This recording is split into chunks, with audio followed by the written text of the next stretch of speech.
Yo, what's good? We're back with another one. It's showtime.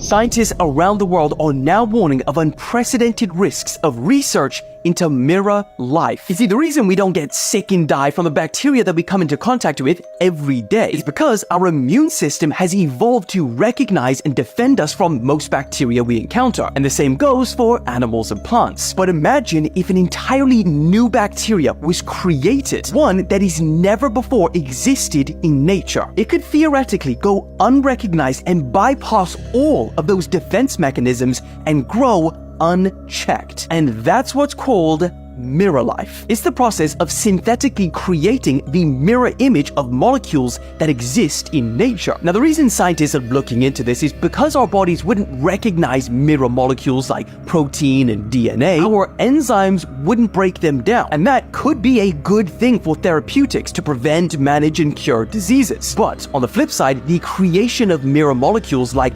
pathogens or bacteria could be so catastrophic that a group of 38 scientists working in 9 different countries published a 300-page report this month calling for the immediate ban on research. One of the co-authors, Kate Adamala, abandoned her research, saying, "We're basically giving instructions on how to make a perfect bioweapon. If mirror life escaped the lab, there would be no way to contain it. It would be invisible to immune defenses in humans, animals, and plants. And in the worst-case scenario, a mirror bacteria could multiply endlessly because it has no predators." She said it would be a disease of anything that lives that can be infected. It would destroy crops, overwhelm and collapse entire ecosystems, all while swapping out portions of our natural world for a new mirror world. Luckily, as of right now, scientists are not able to create mirror molecules. But with the rapid advancement of technology, some scientists are sounding the alarm now and are calling for a ban on mirror life research.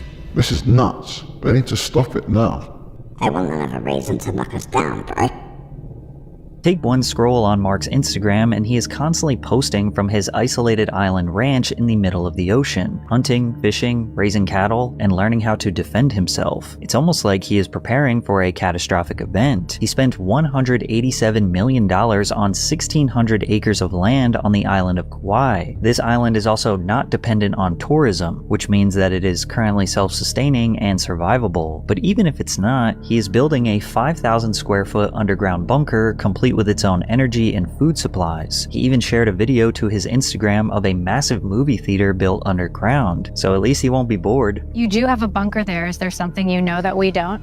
No, I think that's just like a little shelter under, and it's like a little shelter. What are you worried about? A billionaire who can artificially control the information of 3 billion people is not your friend. Mark likely doesn't want to connect with others in the metaverse, but he does want you and your kids there. And the money that you make for him will be used to keep himself isolated on one of the most beautiful, resource-abundant wonders of the world. He will spend the rest of his days having deep conversations with friends, singing songs to his children around a campfire, cooking feasts for his pack using antibiotic-free cattle that they raised, and fresh produce with 0 chemicals and preservatives. He will hunt, fish, fight, and learn how to build things with his hands. He will breathe fresh air, drink fresh water, and enjoy all the precious God-given resources.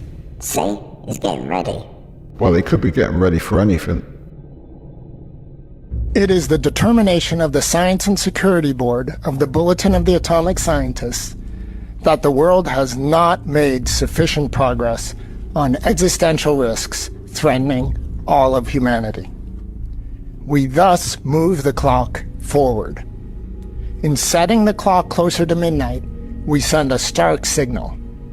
Because the world is already perilously close to the precipice, any move towards midnight should be taken as an indication of extreme danger and an unmistakable warning. Every second of delay in reversing course increases the probability of global disaster. It is now 89 seconds to midnight. This is the closest the world has ever been to midnight. We're fucked, bro. It's not worth panicking yet. Remember, This is for entertainment purposes only. Something really weird happened in the sky in the UK last night, and a lot of people think that it was to do with aliens. Let me explain. So at one point last night, if you looked up, you would literally see this. It was just a blue swirl and it was moving throughout the sky. Obviously, when people saw this, they were so confused. A lot of people thought that it had something to do with aliens or a portal to a different dimension. It turns out it is not as cool as that. Because of this swirl, the Met Office had received a load of reports, and they literally released a statement out about this saying that we've received many reports of an illuminated swirl in the sky this evening. This is likely to be caused by the SpaceX Falcon 9 rocket launched earlier today. The rocket's frozen exhaust plume appears to be spinning in the atmosphere, reflecting the sunlight, causing it to appear as a spiral in the sky. Because basically, if you didn't know, just before this happened, SpaceX launched a Falcon 9 rocket, and this blue swirl in the sky that everyone saw is basically excess fuel from the rocket being expelled. When that happens, the fuel ends up turning to ice, then the sun reflects from that ice, and eventually it just turns into water vapor. This isn't even the first time that this has happened, because SpaceX often launch rockets that can cause visual effects like this. I can't lie, that is so cool. That's what they want you to think, bro. Seemed like a logical explanation. These are American brands now owned by other countries. 7-Eleven is technically a Japanese company since 2005, which makes sense since the US just has 9,000 stores, while Japan has 21,500. Canada owns Popeyes, Burger King, and ironically American Apparel. The Texas-based oil company Citgo is actually owned by the Venezuelan government. And Budweiser from Missouri is now owned by Anheuser-Busch in Belgium. Dr. Pepper, Trader Joe's, Panera, and Krispy Kreme are all owned by German companies, one of them being Aldi, which owns Trader Joe's. Dutch car company Stellantis owns Chrysler, Jeep, and Dodge, brands that many people would consider very American. And speaking of Chrysler, the Chrysler building in New York is owned by an Austrian company. Now, this one's tragic, but Ben & Jerry's, Vaseline, Popsicle, and Hellmann's Mayo are all owned by Unilever, making them British. Yeah, I know. And just to name a few, Chinese companies own IBM PCs, General Electric Appliances, Hoover Vacuums, Forbes Magazine, and Milwaukee Tools. There's hardly any family-run businesses anymore. There are, bro. But only 3 or 4 families own everything. According to conspiracy theories, this family is as powerful as the Rothschilds and more secretive than the Orsinis. And I stumbled onto this thread when I was researching who owns BlackRock, because we discovered that they're owned by Merrill Lynch, who is owned by Bank of America. And when tracing back the history of Bank of America via Nation Bank, which is one half of what became Bank of America, we wound up somewhere unexpected. And in that video on the main account that got like 1 million views, I said I wouldn't talk about this other side of that story, but it is just too interesting and we gotta go down here. So to be clear, I'm gonna lay out the conspiracy theory that is completely unproven. And then I'm gonna show you the process that I've just gone through to try to verify anything I can about any of the people involved to see if there's any legs on this thing. And we're not gonna end up with a conclusive answer. We're gonna end up with like 1 trillion newspaper clippings and like a really spooky feeling maybe. I'm not asserting that this is true, this is just a fun way to spend my day. And I did so much digging that I thought I should share. So if you search Google for the Paysur family, you'll find almost nothing, but you'll probably come across this article that's saved in archive.org. There's a lot of other versions of the exact same text of this article saved on other websites, and none of them have any source of where they're getting their information from, which is a big red flag. But the claim is that the son of Marie Antoinette, shortly before she was killed back in France, during the French Revolution, they sent their little baby away to live with another family. Eventually he came to America, took on a new name, and thus the Paysur family was born. Backed by a bunch of huge French and European wealth, and sort of taking over American businesses. I know these claims are about to be out of control, but just bear with me because I did find confirmation that these people do exist. The question is whether the claims are all true or not. So during the Civil War, the Union government was confiscating a whole bunch of stuff. And these guys are based in the South Carolina mostly. And so they were going through a whole bunch of hiding of their companies and corporations and shell companies and just basically hiding all their assets that they had bought up. So it was already all hidden wealth because the government was coming to confiscate it, apparently. And apparently the family had some tradition of passing the wealth to the eldest sons, but Louis Cass Paysur, who most of my investigation will be about, he had no sons. And so the assets got put away in trust and kind of like hidden, and they got all confused and didn't get found until 1997. Whole thing there. We're going to skip that. The conspiracy theories claim that The Pacer family, through various fronts and such, owned all of these different railroads, including all the land these railroads owned. Oh, and all of these railroads. And all of these banks, including Morgan Guaranty Trust and Chase National Bank and Bank of New York, and the Bank of Lancaster, which would go on through a series of changes to become Bank of America later on. And all of these textiles companies and these electric companies, including General Electric, apparently. We gotta do an episode on the Orsini family, bro. It will get taken down. Shouldn't even be saying their name on it. It's crazy how oddly similar this show Severance is to the Prison Planet theory. Now, if you've never heard of the Prison Planet theory, this is your chance to swipe, because when I first started researching it a few years back, it kept me up at night. Like, I did not sleep those first couple of days because it kind of freaked me out. But basically, the fundamentals of the Prison Planet are this. Earth is a prison where humans are being farmed. What is being farmed is your energy, specifically your negative energy, which is called loosh. In the same way that we consume the energy of plants and animals so that we can sustain life, the Prison Planet theory states that there are interdimensional beings outside of us, that need our energy to sustain their life. What's crazy is throughout history, there are many people that believe this. You could look at Gnostic Christianity, certain sects within Hinduism, Buddhism. What's crazier, though, is that there's modern, astral projectors, mediums, psychics, different people who have also confirmed that this is a prison planet. People who have had out-of-body experiences that say this is a prison planet. There was a book that I read that came from the Roswell incident, where basically it was this suppressed information. There were aliens that were captured. They would speak to people telepathically, and some of the things they told them was how this planet is a prison planet, that reincarnation is a trap to keep you to come back so that it can farm your loot.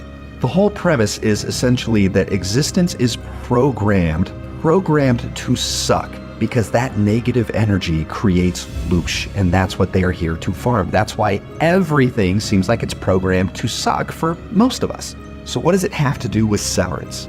Well, first and foremost, you can look at the elevator. When he descends down, his brain is severed and he turns into his innie mind, where he loses all memories of the Audi. This is reincarnation. This is descending down into this realm. So in the show, they're all working for Lumen Industries, which represents these kind of controlling factions of the prison planet. One name that people have said in the past, I believe it's the Gnostics, they call it the Archons, these aliens that are kind of monitoring the prison. So Lumen Industries is this omnipresent controlling force, and it's really interesting because how they position them in this show is this cult-like place. They treat their rules as scripture. They hold their founder as this holy figure. It's super, super culty. They position the founder like God. If you've watched it, you know what I'm talking about. But the Prison Planet also talks about how we're given false gods to worship to keep us distracted and to trick us into reincarnating again.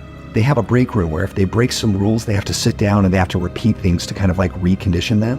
This is like the soul review and karmic punishment after you die, where you learn you need to come back and you're told you need to come back, so you come back.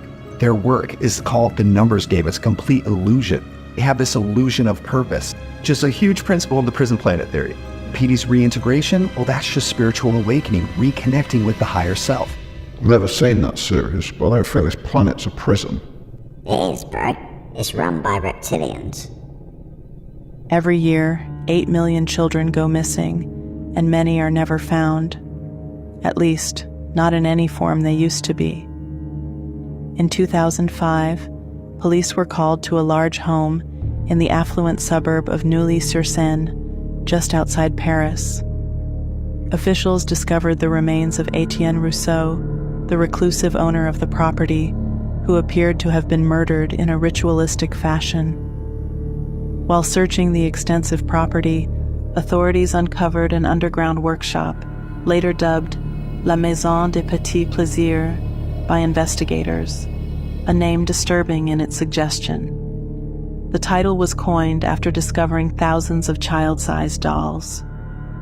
The clientele for these mass-produced dolls has never been identified, and most were incinerated after the case was closed.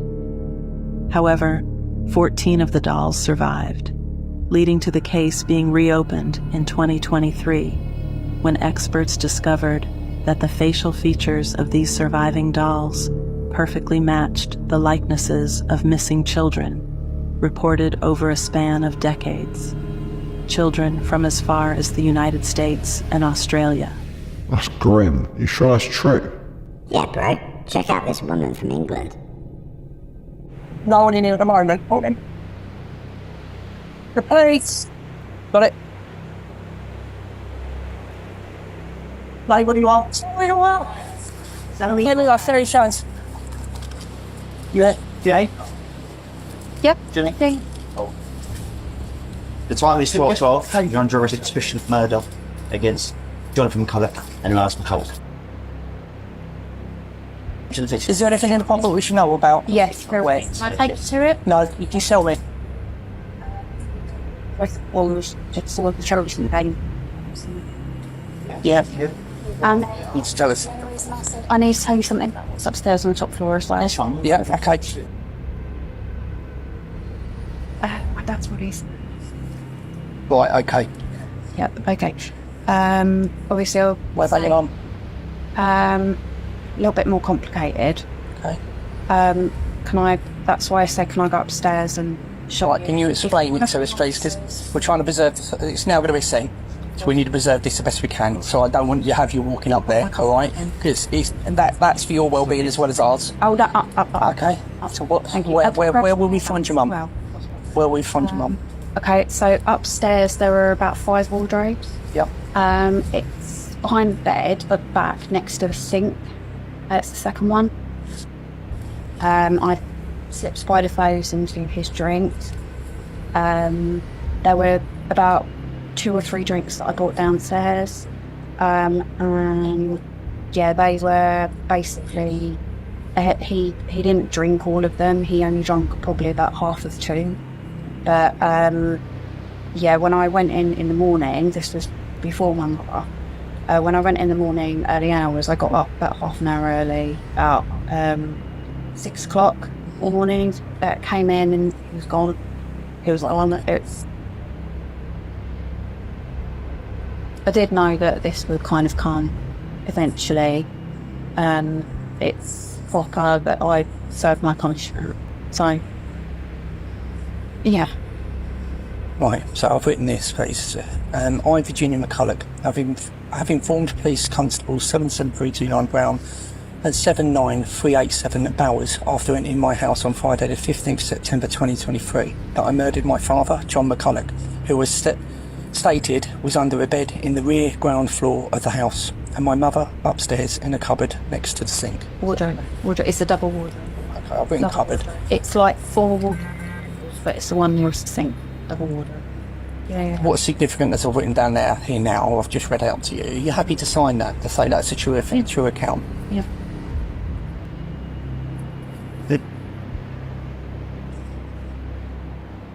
Cheer up, at least you brought the bad guy. I know, I don't think... I've done my job. Right. I know I don't... It's not a lot. ...percent evil, but we all... Yeah. No, I'm not going to comment on anything. It's not my job to comment on it, okay? Because I've got to be impartial with everything, okay? So I'm not going to give any comments. No, well, I mean, I deserve to obviously get whatever's coming sentence-wise, because that's the right thing to do. And that might give me a bit of peace. Also in the handbag as well, there's, and again, because you're probably going to need to know about it, there's a card in there, called One Money. And that's a bank card where there's a lot of transactions that have taken place over the last few years for the money that pertains to my parents. Apparently she was going to work every day like everything was normal. She had them in there for years, bro. Did you see the dragon skull that they found in Romania? Apparently someone was digging a well and stumbled upon what looks like a dragon skull at the bottom of this well, and this sent me down a rabbit hole. The Chinese used dragon bones for medicine. Now, this dates back like 5,000 years ago. Not only that, but the dragon is the only animal on their astrology chart that would be considered missed. All the other animals are out there, and it's odd that the dragon is even on there. The fact that dragons have been talked about through all of history, all over the world, it seems like everybody everybody's connected with these dragons. I find it odd how hard it was for other cultures to communicate with each other. But not only that, I find it weird that one of the subjects that's going to come up is to be like, "Do you hear about them dragons?" Because I doubt that's one of the things you're going to talk about to a completely new culture. But I don't know. Maybe the dragons are out there and we just don't know it. Maybe that's the ones that live beneath the earth. Everybody keeps saying lizard people, and it's actually dragons. It's freaking dragons controlling everything. We found his shape of skull. I don't think dragons are real. They were, bro. But pandas aren't real.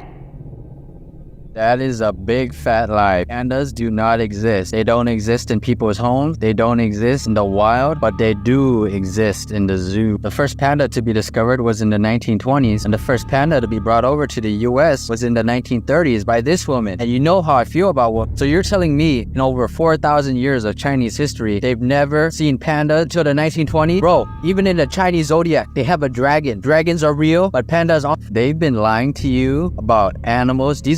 This is called a fake animal. They have fake animals in zoos just to gain popularity, gain money, gain traction. But look at this picture. That's a stuffed animal, but they make you think it's real. The majority of pandas you see in zoos are just fake. They're animatronics, they're puppets, they're people in fursuits. They use everything they can to make you believe pandas are real. They get so much funding for it. You will never find amateur footage of them in the wild. You'll never. You'll get Animal Planet, you'll get nature photos, videos, people who run the show or whatever, and they'll make fake videos of it. You'll never see amateur videos of it. You will never discover a panda in the wild. You're telling me this animal only eats one thing it can only eat, and it only mates one time a year. Bro, this is fakest animal you'll ever discover, even faker than dinosaurs. If you know anything about the Illuminati or symbolism, what panda eyes mean, like, you start to understand everything they do is fake just to make money and just to make you believe in their lies. But it's a bit weird. With how much people love pandas, you think they'd be on the Zodiac. I'm telling you, bro, they're not real. How did President Nixon call the moon on a landline in 1969? Let's break down exactly how NASA says it worked. NASA's official explanation. NASA says Nixon's call to the Apollo 11 astronauts was a standard telephone call, but it was relayed through an advanced communication system. Here's how it supposedly worked.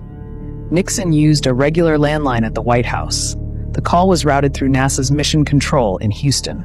Houston then transmitted Nixon's voice to the Goldstone Deep Space Communications Complex in California, which had an 85-foot radio antenna. The signal was beamed 239,000 miles to the moon, where the lunar module's VHF radio picked it up. Armstrong and Aldrin responded, and their voices were sent back to Earth the same way. Sounds simple, right? But here's why it shouldn't have worked. The problems with the moon phone call. 1. The missing signal delay.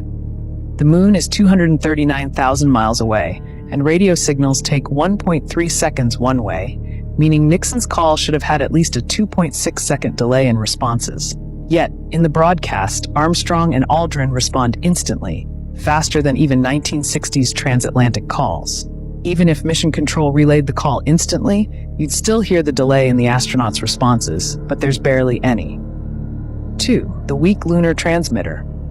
The lunar module's radio had only 12 watts of power, about the strength of a household Wi-Fi router. Transmitting a clear, two-way conversation across 239,000 miles with such low power? Highly unlikely. NASA's Deep Space Network needed massive radio dishes just to pick up Apollo signals, yet Nixon's voice came through crystal clear. 3. Earth's 1969 communication limitations. Long-distance calls in 1969 were unreliable. They had static, dropouts, and delays even across the US. Transatlantic calls required undersea cables or early satellites, which still had long pauses and interference. But somehow, Nixon's call to space, and even greater distance, worked perfectly with no issues. 4. Radio interference and ionosphere distortion signals from the moon had to pass through Earth's ionosphere, which causes distortion and signal loss. But Nixon's call had no static or interference. Solar radiation and cosmic noise should have affected the transmission, yet the audio is flawless. 5. A perfect two-way conversation. The Apollo system supposedly allowed full duplex communication. meaning both parties could talk at the same time, like a modern cell phone. But even military radios in 1969 often used push-to-talk half-duplex, meaning only one person could speak at a time. Somehow, Nixon's call functioned like a perfect two-way conversation, despite the extreme distance and limitations of 1960s tech. So, could Nixon really have called the moon? The moon ain't real, bro. Come on, Ted, the moon's real. But fuck knows how they made those calls. One of the classes that people are going to be most excited to see, because it's very well known and arguably one of the most famous and interesting UFO, UAP classes out there, is the Tic Tac. So on April 7th, you'll get to see our interactions with the Tic Tac. We had a lot of success with the Tic Tac in episode 2, or the filming of that. It showed up for us several days in broad daylight, dropping from above 80,000 feet, as everyone has heard. We pick it up on our radar, we track it, we image it through a number of different means. And so that's going to be exciting to see, because that's one of the ones that holds the most promise for an exciting conclusion right now. Now, I can't let this one go by. I'm on the edge of my seat. You talked about the jellyfish. Have you seen a jellyfish, and have you videoed a jellyfish? Yeah, and why we call it a jellyfish, like, we take a pretty humble, like, kindergarten approach to our classifications to make it simple for everyone. Like, it literally just looks like a jellyfish. It looks like a head of a mushroom with tentacles, and there seems to be like electrical pulses that go up and down between the head and the tentacle. They're liars, bro. If they had that kind of footage, they should just share it, or hold it back for a documentary. You can make the documentary after. Crop circles, right? You better strap in, because this is going to get pretty damn wild. It's common knowledge to know that the majority of people believe that crop circles are man-made, and people go out with boards, sticks, trample the wheat down in the fields in such ways to form funky patterns, okay? But there's about 10 to 15% of them that are genuinely unexplainable. And a major way to tell that something is different is that humans are made of errors, and every time we go out to these areas where humans have done something in farmers' fields, we've crushed the wheat down in such a way where we snap stuff, we leave footprints behind, it's quite easily identifiable, okay? And then the 10 to 15%, okay, none of this occurs, okay? The wheat has been placed down in such a way that it doesn't snap any of the fibers on all the plants, okay? And in the areas where these genuine crop circles appear, the plants in the vicinity have doses of radiation, and there's a way that whatever's going on in that sort of vicinity is having an effect on the plant cells themselves. This is a plant node here, okay, and it's where usually other leaves and things branch off from it. And whenever you have the genuine crop circles, the plant nodes are elongated, alright? And this is due to low doses of gamma radiation, which can cause mutation, and it can cause an increase in plant node and branch development. Here's another example here, as you can see, normal plant nodes, crop circle plant nodes above. Kind of fun. And here's one more incredible reference, okay? Normal plant nodes, radiation infused above, okay? Weirdness going on. And another interesting thing is that a lot of times when these crop circles appear, the legitimate ones, they always appear around areas where there's lots of chalk-based soils there from the Cretaceous period, okay? Not sure what the connection is there, but something to take note of. And for those of you that think crop circles don't really happen anymore, okay, this is last year in Wiltshire from the period between June to July, okay? These are all the crop circles that appeared up around Wiltshire near the Stonehenge area, okay? And I've grown up around there, and this is not something new, and that place has got some weird stuff going on. And a lot of you in the UFO community know what these two images are here. This is just an example about some of the weirdness that we've experienced. This is the famous Arecibo or Arecibo message, however you want to pronounce it, okay? A replica, a binary message sent to the distant star cluster by the Arecibo or Arecibo Observatory in 1974. The Arecibo Answer crop circle appeared in 2001 near Chilbolton Radio Telescope in Hampshire, UK, okay? This is a message we sent out into the universe, and this is what was given back to us in a form of a crop circle as a reply.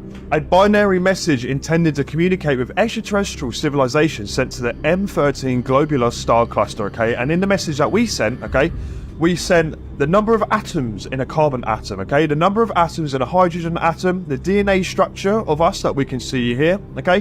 The basic building blocks for life, and a depiction of humans and the Earth's location in the solar system, okay? Right, and in their beautiful reply, okay? Most of it remains the same, okay?